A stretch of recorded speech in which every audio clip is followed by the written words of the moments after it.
Hi everybody, what's going on? Welcome to another episode of John's Tin Fish Reviews, and more specifically, another episode of Sardine Quest, the video series in which you and I have been and will continue to investigate, to explore, to experience the many variations of Bumble Bee brand sardines. In today's episode specifically, we'll be taking a look at Bumble Bee brand sardines in mustard. If you've been keeping up with this mini-series of Sardine Quest, you'll know that it all began almost about a year ago now. And finally, after about a year, I've managed to find sardines and mustard. This completes, as far as I'm aware, the range of Bumble Bee variations of sardines offered by Bumble Bee. And it's taken me a long time to track down a tin of these. If you want to order them online, you have to buy like 24. Typically I shop right here in my home city, but these I had to travel all the way to Ellsworth to find. That's true. I went over with my buddy Chris and we were perusing the aisles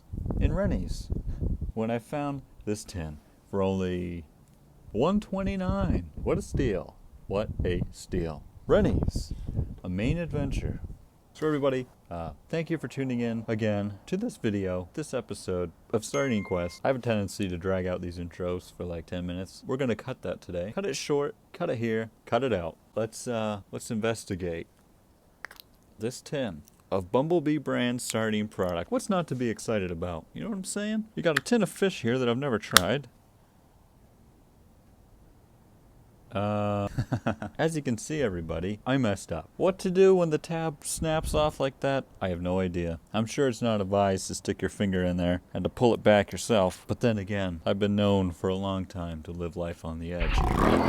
And to do dangerous things for the sake of, oh, gosh, videos. So here we go, everybody. Ugh.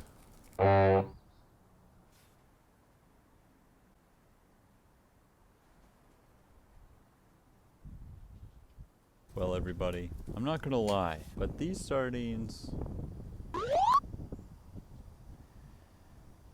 are looking a little scary. But nonetheless, I've already committed. We're gonna try them. We're gonna give them a try. Because many things in life look and smell unappetizing. I'm talking about food. And then they turn out to be absolutely delicious. So I don't know what to do with that, but that's just the nature of things.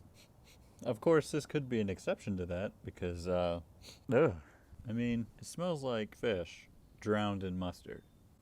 And I suppose that's what this is, so it would make sense. But if you can picture what that smells like, then you're probably absolutely correct. As far as presentation goes, it looks as though they just filled the tin up with mustard and threw sardines inside. They're not arranged in any particularly organized fashion. They're just kind of tossed in there. And to be quite honest with you, it's not the most appetizing presentation I've ever seen. Well, today, my cracker of choice is saltines. I believe I've only used saltines on one occasion in my fish tasting adventures, so I'm looking forward to giving it a try today. Figured for an experience like this, in which flavor must be overwhelmingly present, right? The intense flavor of mustard-flavored sardines, that the only logical pairing would be a very modest cracker, you know, one that's not bursting with its own flavor. So everybody, we're gonna launch right into this. Cold sardines drowned in mustard. Would you look at that? That's what we're doing today, people.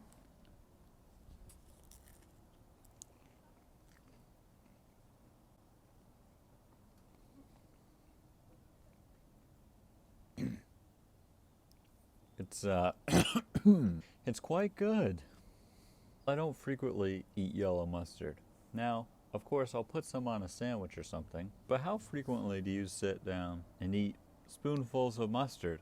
Probably not very often. And that's the situation I find myself in right now. I feel as though I'm eating spoonfuls of mustard with fish inside.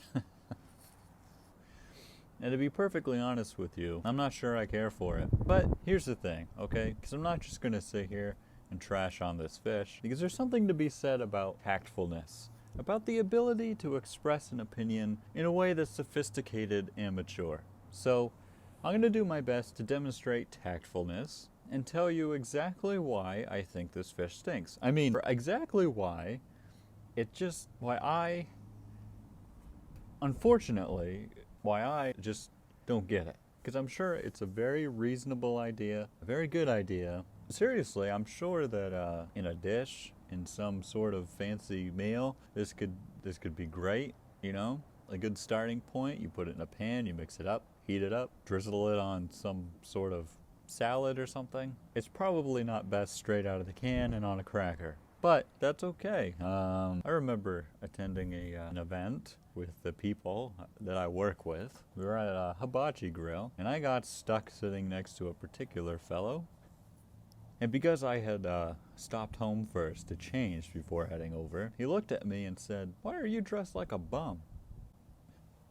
Because everyone else was still in their uniform, you know what I mean? So I was the only one who was wearing, actually, it was probably this exact combination right here. And he said, "Why are you dressed like a bum?" And I thought, you know, buddy, that same idea, that same thought could be expressed in a very different way using tact. See? This is exactly what I'm talking about today. I could say, you know, this fish is gross. It smelled bad, but I ate it anyway. And much to my disappointment, it turned out to taste much like it smells. This fish, it's gross. It's unedible.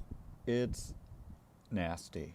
Now, I could sit here and say that, but I'm not going to. Instead, I'll tell you, in a much more tactful way, that it's just not my cup of fish, as the expression goes.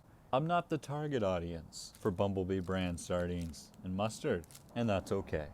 As a mature adult capable of expressing distaste for something in a way that's respectful and tactful, I'm simply going to leave you with this. Not for me, probably not for you. Not for me, and probably not for you. So thanks everybody for tuning in. If you'll excuse me, got a couple things I need to do.